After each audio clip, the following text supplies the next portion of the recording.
You're listening to Two in a Bar. Coming up. That was good.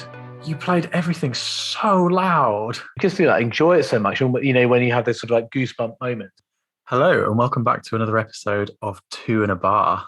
I'm Chris. And I'm Joe. Today, we're going to be doing the flip side of the previous episode. We're going to be coming up with our best moments in music. How many are we doing, Joe? We're doing a top 4, just to trim it down a little bit. Been tough, isn't it, to trim it down? So many good like taming your hair, Chris. On that note, have you seen the thumbnail I made? I should point out to listeners that Joe's hair isn't actually purple. It's an error in my... Yeah, no, but it's quite a strong look. It doesn't mean that... I don't want to just here now say it will never go purple. Okay, so have you got a beer? I certainly have. And I'm not just asking because this could become a catchphrase of the show. I'm not suggesting that's our go-to line. From the few episodes we've done so far, obviously we're not looking at stats or stuff at the moment, but I did have a little look at the analytics on YouTube. And on YouTube analytics, you can actually find what people were searching for that led you to watch your stuff, right? Yeah. And one of the people who listen to our podcast, shout out to them, searched for Bars podcast, big Bars enthusiast. So I wanted to make sure that we did have some beer content in there for all the Bars fans out there. What if it's for like someone who likes prison? Well, hopefully there's something for everybody. Yeah, you never know. Like, keep listening for more prison content later on in the show. You know? Okay, I'll go first this time, because you went first last time. Go on. Yeah. So just to clarify, what is this? It's, well, for people who weren't listening to the previous episode, last time we went through our worst musical moments, things that had happened to us, and I enjoyed talking through those, actually. I enjoyed hearing yours. Good fun. Quite a few to choose from, unfortunately, weren't there? Yeah, well, that's it. That was hard to cut down. Certainly was. But to balance it out, so it's not all doom and gloom, we thought we'd do our best moments today. And I don't know about you, we'll find out in a moment, but I've tried to make an effort not to make it, you know, all about me. Like, oh, it was so great this time I did this. Like that's not what I've gone for. Yeah, I would like to say I've done the same. Okay. Maybe I'll let you be the judge of that. Sure. Because I'm not sure I have. You've had more musical moments than me, Chris, so it's easier. You know? So my number 4 is the youth orchestra that I conduct. Very good youth orchestra, but nonetheless, there are pieces that they shouldn't be getting anywhere near at that age, that sort of standard. Therefore, we always try to program, you know, one a term or something like that. Just audacious pieces that just more for the experience. So they've had a go at it. Rite of Spring. not that outlandish, obviously, but you know, things for them to have a crack at, learn a lot from, and not necessarily pull off a polished performance. Although we always aim, you know, just to have a go at it for the experience, and they always end up doing really, really well, actually, and invariably do just pull it off. So I've gone set high expectations, right? Set the high expectations. Let them match them. That's it. Yeah. So I've gone for youth orchestra doing The Planets, which is a piece that I've done with adult orchestras as well, and you know, tough stuff, tricky things for all ages. So for a youth orchestra to have a go at that, I thought that was a good moment. What was your favourite planet to conduct? It's a bit of an obvious one, but Jupiter probably. Is that also your favourite planet? Just, you know, if we do have any astronomers out there, if you had to pick a favourite. Not my favourite movement from the planet suite, but my favourite planet. Well, now I want to know your favourite planet. I was just going to be interesting to see if it would correlate. You know, because my favourite planet is Saturn, but I don't like Saturn that much from whole planets. Quite somber. Yeah, I think probably the reason I don't really like it is because it's not Jupiter, which is obviously just a great piece. Sure. You know. Sure. My favourite planet in general is Earth. Either way, I can't even begin to explain how much of a typical you answer that is. Oh, the earth. Actually, my dream is that everyone has a dream. Okay, well. Yeah. So when we were talking about whether to cut it down or not, and you said there wouldn't be much off-tangent stuff. Yeah, but Point number one, what's your favourite planet? We've only got 4 now. So, right, so there's room for this. I think it's very lovely. That's very nice. Playing the planets, great. I am also interested in how you beat the 5/4 for Mars as well. If you wanted to do, I know this isn't really much of an audio feature, but just for me, how would you beat the 5/4? You'd subdivide it 3 + 2. So it's dagga bum bum bum bum. So it's a strong beat. I see. My instinct would be to do like 2 downbeat, no, almost like 2 down instead of dun, dun, dun, dun, 1, 2, 3, 4, 5. But I guess that's why you conduct for a living and I don't. Anyway, should we do your number 4? My number 4. My number 4 is, I suppose it's probably a little bit difficult to. Well, maybe it's not difficult to explain. Let's see. Back, as a lot of these are, back when we were at university, Chris, I assume you probably went to this concert with me, but I'm not sure if you did. In my 3rd year, when I started to have a bit more of an appreciation of music, we went to a concert by the Halle Orchestra, famous orchestra, at Nottingham Concert Hall.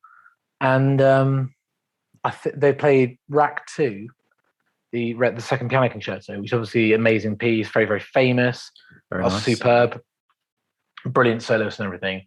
But in the second half, they played Sibelius 5, which is a piece I didn't know at all. What? And therefore Sibelius 5? I didn't know it at the time, and therefore had incredibly not low expectations. I just didn't have expectations, right? Okay. So this is when I was like 19, 20, right? I went in, and I remember it's because most famous pieces of music, of classical music, I've heard first on a recording, whether that's in old money like MP3 players and things like that, but Spotify, whatever. That was the first real moment, I think, that I can remember where there's a piece of classical music that hit me in such a way that afterwards I knew this is going to be something that I'm going to love for the rest of my life. And that moment, nice. if you hear Sibelius 5, there's a moment it's only got 3 movements, and in the 3rd movement, you know the bit I'm going to say, Chris. I knew you'd go for the 3rd movement. Yeah, where but they're all great. They're all fantastic.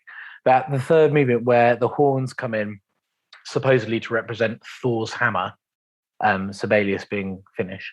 But there's an amazing theme there where the whole orchestra comes alive, and it was also a real visual spectacle because they hadn't set up the orchestra in a traditional way. The horns were actually sat in front of the double basses, which made an amazing effect. And it was just, a really great moment. So double basses often on the right-hand side as you're facing them. Mm-hmm. So the horns were closer to the audience then? No, the double basses were a bit further back and the horns were in front of them on the right-hand side. Very odd. Oh, right, okay. Yeah. Fair. Because they do that little bit together. And lovely. Brilliant. Amazing. Go listen to it if you haven't. Sibelius 5. Yeah, for sure. One of my housemates at uni, actually, I remember listening to it because we played it in the uni orchestra. We did, yeah. Why I was confused at you not knowing it, but I think that was, maybe 3rd year or something. It was. We played it after that, yeah. Okay, right. And they said it was very similar to a Justin Timberlake song. So there you go. If ever you needed a confirmation that it's brilliant, yeah, maybe it's a little bit like Can't Stop the Feeling. You never know. Who do you think copied who? Well, I don't. Well, it's not for me to say, is it? Sure. So no, yeah. Well, look, that's it. Really, it was just a really. And there have been other moments when I've had that with live music. Tchaikovsky, Padada, and then that cracker, unexpected. But it's more. Do you know what it is as well? And I wonder if this is a little life lesson here, Chris. I think it's because I've gone in with no expectations. Yeah. Whereas, if I go to a concert where it's a piece I love, like let's say they're playing Beethoven 8 or something.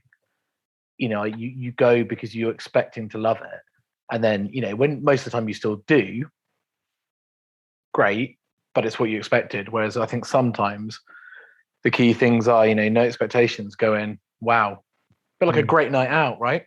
If you have no expectations beforehand, nice to have a surprise. Certainly is. Okay, so my number 3 is following on from pieces that we played whilst we were at uni. Mm-hmm. I've gone for, and I couldn't decide, and maybe you'll have gone for one of the other ones, because even though I've done obviously a lot of concerts since this, there were a couple of standout ones playing, not conducting, with the uni orchestras. Right. So I'm going to name drop 2, and I reckon you might have gone for. Yes, I suspect I have. Can I guess what you've put for your third moment then, please? Yeah. Is it playing Shostakovich's Fifth Symphony? It is. Yeah. Can I tell the people why? Go on. Because for some reason, Shostakovich thought it was a good idea to give about 50 solos to the lead flute in Symphony No. 5. It's not the only reason. Like, I genuinely love the piece anyway. It's a cracking piece, isn't it? Wonderful piece. But it didn't hurt that there were a lot of centre stage moments for the old principal flute. No, played very nicely, of course. Nothing wrong with that. Oh, thanks, mate. Nothing wrong with that at all. I remember that very, very well, because I remember. Sorry, I know I'm encroaching on your moment here, but I do remember at the end. At the end of the piece, huge applause. Everyone stands up. Big bow from the conductor. He goes off stage. Everyone sits back down again. Conductor comes back on, and then starts to point at sort of important soloists. First person he points at down the middle. Up you get, Chris. Up you get. I'm not going to say that you needed little encouragement. But sorry, carry on. Yeah, I mean, I just love the piece in general. Like, I could just sit and listen to it. Yeah. It's a wonderful, just ensemble piece to play like all together, isn't it? It's a real. Yeah. Like, I don't know about you, but I don't know. There's just a real sense of in it together. Like it's quite challenging as well, isn't it? So that everyone is sort of stepping up to it. Yeah, sure. But also, there's quite an interesting history behind that piece as well, isn't there? Which I think a lot of us, like the huge number of players in that orchestra, were music students and therefore knew about the history of it, which obviously makes you, or gives you a better sense of perspective of when it was written and everything and why it was written. That for me, that makes it really interesting as well. I thought the conductor we had at uni was really good at going into the context of whatever we were conducting. So yeah, fantastic. Obviously, when it's a piece like this that does have such an important context, it makes it all the more poignant. But I thought he was very good at that in general. On the topic of him, do you remember at the end of this one, there was some sort of element of doubt as to whether the ending should have been fast or slow. So sometimes it's done at essentially what feels like half speed or double speed. Yeah. And he tried it both ways. And then said in the rehearsal on the day, said... Didn't say he'd do what he felt like. Yeah, he said, I'm not going to tell you which one I'm going to do. You're just going to have to watch. Yeah. Which, fair point. But I like that. A bit of spontaneity. Yeah. I don't remember. I think we did the quick one, didn't we? We did, yeah. Yeah. Yeah. Which is 100% the way to go. But interesting. Yeah. Amazing piece. If you don't know it, go listen to that. Shostakovich's Fifth Symphony. And also read the context behind it. Which we haven't really got time to get into now, have we? Unfortunately, we don't know. Are we on for my number 3? Yeah. Okay, so my number 3 is a bit of a different one in terms of a lot of people might think there's not much to it, and I suppose there isn't in a way. My number 3 is when I took a junior school choir to Windsor Castle to sing at Christmas time.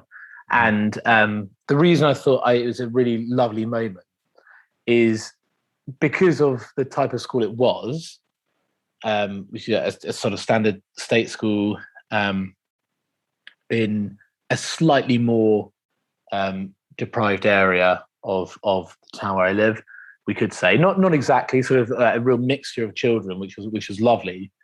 But we managed to win a local festival, and because of that, we got invited to sing at Windsor Castle. Nice. And the kids did really well there. They weren't incredibly musical and things like that because they're a maximum of 11 years old. But it was a really lovely moment to see some of the children who would never see anything like this, perhaps would never see anything like that again, or do anything like that again, to be able to sort of share that with them and help them sort of deliver something like that. It was just, it was just a really lovely moment. It was just carols, basically. Yeah. We're just singing some carols around the Christmas tree. And it was really, it was just one of those moments where the whole school sort of came together in a really lovely way. And it was, I think quite special for their kids and for their parents. Very nice. So any royalty there? High quality. No, not that I saw, unfortunately. There was some suggestion because that the Queen was in and might come down. Didn't bother, I think I saw her behind a staircase. She was probably listening in and maybe thought, I'll give this one a miss. Because it might not have been the highest standard, but it certainly was just a really lovely moment that was great to be a part of. And I think hopefully will be something that lives long in the memory of those children. Very nice. Yeah, but maybe a bit of a strange one, but very lovely for me. That's a nice one. Top two. Come on. I wanted to guess some of yours. I would have guessed your number 3, but the problem is now, because of what you said, I can't guess the other two. No, go on. What's your number 2? There's no way you'll guess these because, like we said earlier, we're not just saying 4 most prestigious things we've ever done. Look at us, like the top 4 things on our CVs. Like, obviously, that will be a later podcast, okay? And there's no way we'll narrow that down to top 4. So, you won't guess these because it's just sort of like little moments from the past or whatever that kind of stood out. Was it when you first heard me play your Coldplay song on the piano? Well, it's hard to narrow down a particular instance of when you've played a Coldplay song on the piano because we've been just been blessed with so many, haven't we? So when I played in youth orchestra, so not the youth orchestra conductors, when I played in one, did you play in one when you were at school? Yeah, not a school one. I did play in the school one. No. So like a county one or something like that. Yeah. Go on. So obviously, when you join, usually you're at a younger age than some people in it because there's a mix of age ranges and like quite a mix of abilities sometimes. Yeah. So I mean, I don't know about yours, but with the ones that I played in, you had to go. There was like a system of ones you had to go through. So like a starting off one, and then you work through up to the top one. Yes. Yeah. Yep. So in the top one, by the time you got there, generally pretty good standard, but still a range of ages and abilities. And I remember when I got into that one, I guess I was 15, 16, something like that. It must have been 15. Yeah. And I remember the principal flute at the time wasn't me. They took loads of flutes, like 5 flutes, and you started off with like 5th flute or something like that to like work your way up. Too many, isn't it? It's too many. It's too much of a good thing. In anyone's book, yeah. So the principal flute was in year 13. He was 18. Mm-hmm. And he was genuinely just absolutely incredible at the flute. And that was really inspiring for the rest of us because, I mean, obviously he wouldn't, I say he was incredible, he wouldn't have been anywhere near as good as like my teacher or anyone's music teacher really. But it was more the fact that it was somebody who wasn't that much older than me and playing well. Yeah. I just thought, wow, this is insane. Yeah. Anyway, the first concert when I was in the youth orchestra, we played with me on 5th flute on the end. We did a bit niche ballet music from Massenet's Le Cid. Yeah, I've never heard of this. Yeah, I've programmed it in an orchestra. Got 5 flutes in it, is it? No. So you double up or triple up. I think we had 3 second flutes or something like that. Yeah, should have 5 flutes there. Everything should have 5 flutes. Yeah. And in it, one of the movements, it's just principal flute, cor anglais, and harp, just for the whole movement. Yeah. Oh, And lovely. at one point, the flute goes off on a bit of a cadenza. And yeah, there was this guy who's a couple of years older than me, just playing, as far as I was concerned at that time, just out of this world. And then that's not actually my moment. The moment I'm going for is when I was in year 13. Yeah. We went on tour to Spain. Yeah. And so they tried to take a program of Spanish music. Massenet's French, but Le Cid is Spanish themed, about Spain. Yes. Yeah. And so we dug this out. And by that time, I was principal flute. And so I got to have a go and do the solo that this guy had done that I remember finding so inspiring at the time. And that was, it was really key moment for me. Recycling's pieces a lot, were they? Because in the process of just 2-year cycles. Well, they wouldn't normally be, but then when they decided that they wanted to take an all Spanish program. That's true. And when you've got the premier flautist to do it, Well, that how did it go? How's the performance? Yeah, very good. Well, it was a tour, so we did a few. But if you had to say who played it better, you or some 18-year-old guy who is obviously not 18-year-olds anymore, but potentially doesn't have his own podcast, who do you think perhaps might have given the better performance? Shout out to episode 4 of our podcast. I'm just saying, he thinks were you very happy with it? Let's put it like that. Yeah, I was very happy. Okay, should we move on to your number 2? Number 2, okay. So my top 2, both of these you were involved in. I was going to say heavily involved in, but I don't want to give you too much. Is this why they've made your top 2? Yes. In fact, it was when I saw you once having to play the piccolo in an orchestra. How would we describe the piccolo fairly to people who aren't sure what it is? It's a flute that it's not a flute, though, is it? It's a flute that's been cut in half. And seeing you play that, I don't know why it really tickled me, because obviously you're a very, very good player, and you were playing this very well. But I could see how angry you were that you had to do it, and that to me is priceless. Just to see you silently seething, and it's almost it's like the whole idea of when someone asks you to play to make a cup of tea. Make it badly, and then they won't ask you to do it again. And I can almost see the cogs in your mind thinking, should I screw this up to make sure I never have to do a piccolo solo again? To your credit, you didn't. I didn't. No. Man, I hate playing the piccolo. It's the worst. That did come across. It's the upper end of the flute, so like the high notes. Yeah. That's the hard thing about playing the flute, basically, high notes. Yeah. So they're quite hard to control, and not for them to sound, a little bit screechy. The piccolo, everything's an octave higher, so that's kind of magnified. So the upper end on the piccolo is crazy, and as you said, it's a lot shorter than a flute. So the end of it's that much closer to my ear whilst I'm doing it. So it's you don't even like the sound that you're producing. Piccolo players do tend to wear like one earphone and stuff like that. Earphone, really? Earplug. Yeah, genuine thing. Wow. Imagine hating you. I know drummers do that, but they think. Can you remember what the piece was? Because I don't remember playing much Pig. I remember doing it in one concert and walking out, and somebody said, "That was good. You played everything so loud." That's the only thing I remember about playing the Pig ever. Yeah, and you think, thanks. That's a real compliment. Cheers. Yeah. I don't. I guess I can't remember. I can't remember what it was, but it was amusing. Anyway, that's not my number. That's not my second one, unfortunately. Although I think about it, maybe it should be.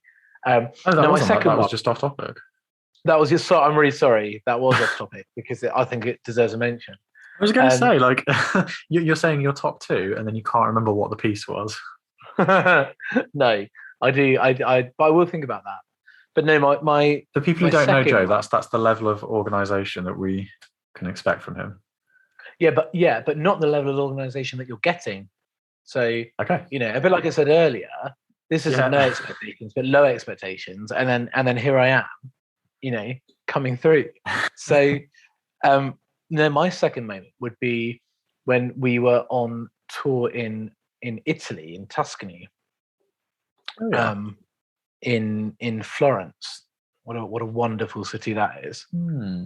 Um, and we were both actually conducting women, because I was conducting the choir and you were conducting the orchestra. Yep. And we had a concert in a random church in Florence, and the local Italians there Sorry are to locals, to whom it's a very special church. Yes, yeah, but my God, they're appreciative audiences, aren't they? Yeah. Because we did this piece, and it was I thought it was a really lovely concert, because we also, if you remember, we premiered a couple of pieces by Alex, if you remember, a guy who composed these pieces, and You I can just thought it name went him if really, you really want. well. Alex Patterson, saw him recently. What a lovely man. But it was just a really, really great church to sing in, because I remember the acoustics were so perfect. Yeah. And I also remember the whole concert I thought was fantastic, in terms of like fantastic to be a part of, because everyone was singing so well. And again, it was like it was a privilege to conduct these people who were so good at what they were doing. And I remember as well, in a piece that I wasn't conducting, which is Vaughan Williams' Mass in G minor. And do you remember there's a tenor solo at the end of it, at the end of the Agnus Dei, which I had to do? Yeah. And it's right on the edge of my was range. It? Yeah, exactly. Right on the edge of my range, really, because I'm not a true tenor at all. And so it wasn't an easy solo for me, and I was a little bit worried about it. But I felt it came out very well. Yeah. And partly, of course, because you've got the acoustics of a church like that, which lend itself to choral singing, and so you can really enjoy yourself with it. And it was just that was a really lovely moment. And of course, you know, the local people of Florence, massive standing ovation and things like that, over the top. But listen, lapped it up, didn't we? Yeah, that I found that really a lot. It was just a wonderful setting to produce music, because obviously you're in this incredible city with, like, steeped in history and everything. Like, you know, feeling its sort of sense of Renaissance history and things like that, and then to go and sing in a church like that, and just like, enjoy it so much. You know, when you have this sort of like goosebump moments, it was a bit like that. So yeah, that was really lovely. The acoustics do help so much. Obviously, I mean, this is why you have specially made concert halls, and there are people who are that's their job, to design the acoustics for these things. But yeah, in general, churches for choral music, amazing.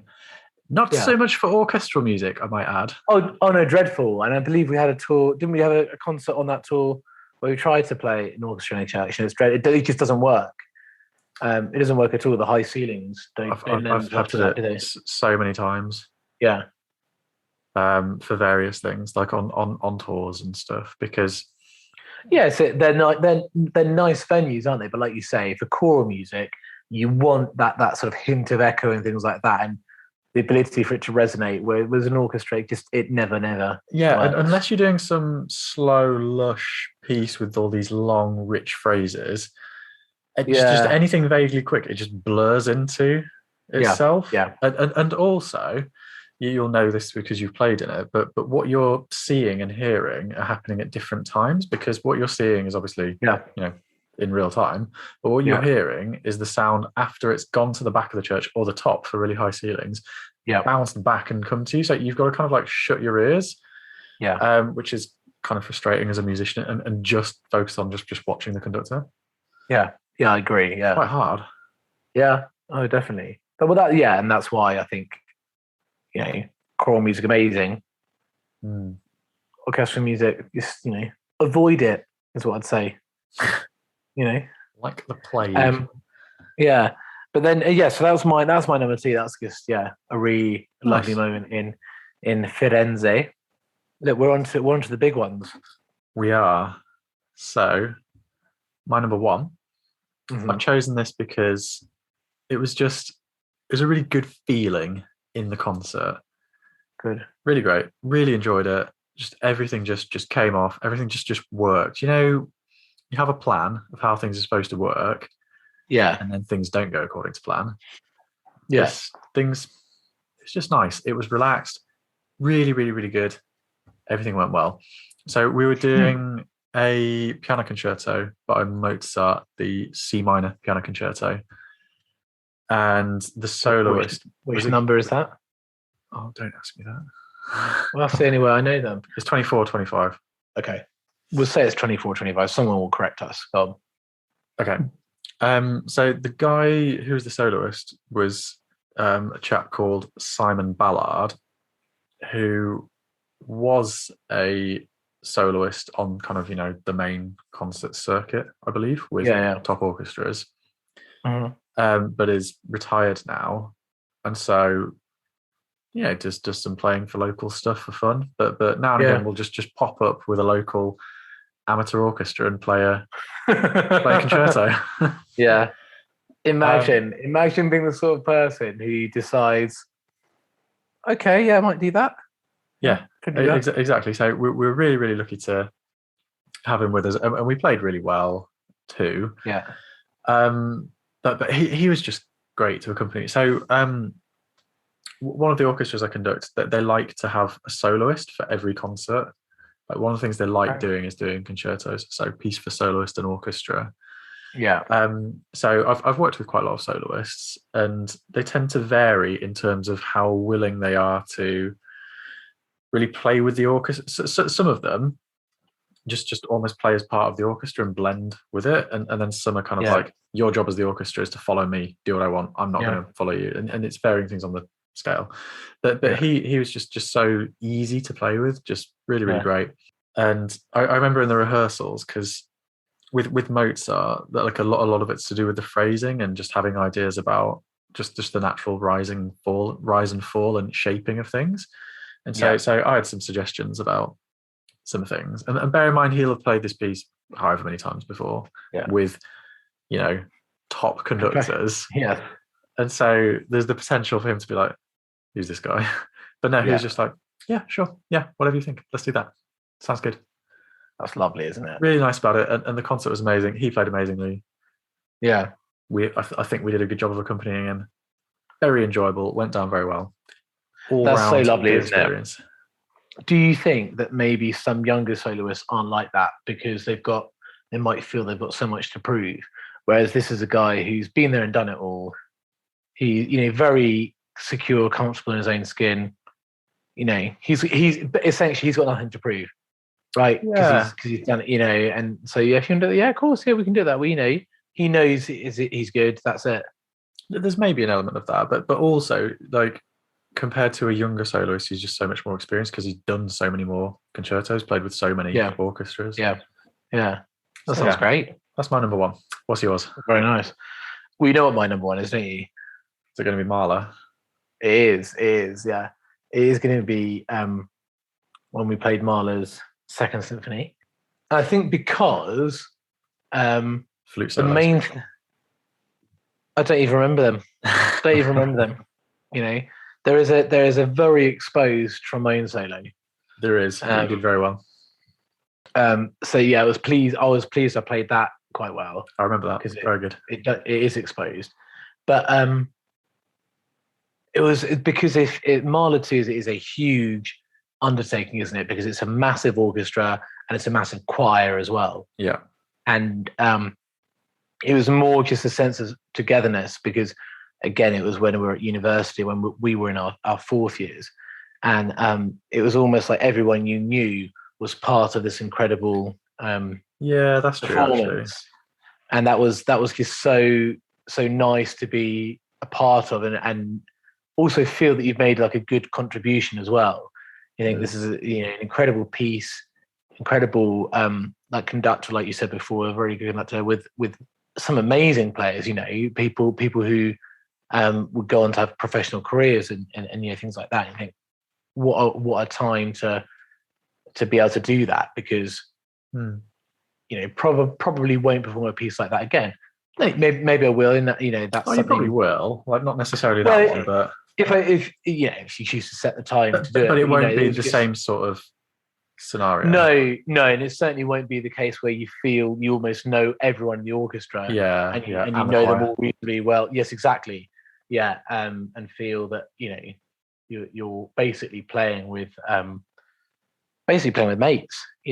Yeah. And yeah, really, really lovely moment. And because it is like a huge piece, it probably took the most rehearsing of anything I've done, maybe in terms of I think personal practice from lots of people, and then the actual ensemble practices as well. To see it come together like that was really great. Because also there's an offstage band, isn't there? Yeah, At one point in Mahler too, there's a lot of players. I mean, it's a bit much, but it's long, but it is it is incredible. It was just a wonderful musical moment to be part of.